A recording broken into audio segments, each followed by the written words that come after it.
Well, last night we came here after driving through the rain, horrendous rain. At least I got to ride with Cletus. It was a significantly nicer ride. No offense. But anyways, that was all cool. Anyways, we had to come here to Jonny Lindbergh's shop where he builds top alcohol funny cars to do some welding on a broken header.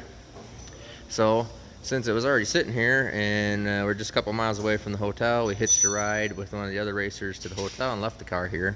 So we are now prepping this in Lindbergh's shop, just putting it in race mode, putting on slicks, and just getting everything all set up, wheelie bars and everything back on it, and drive it over to the racetrack right directly from here.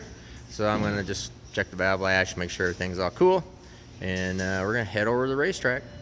And I will keep you posted.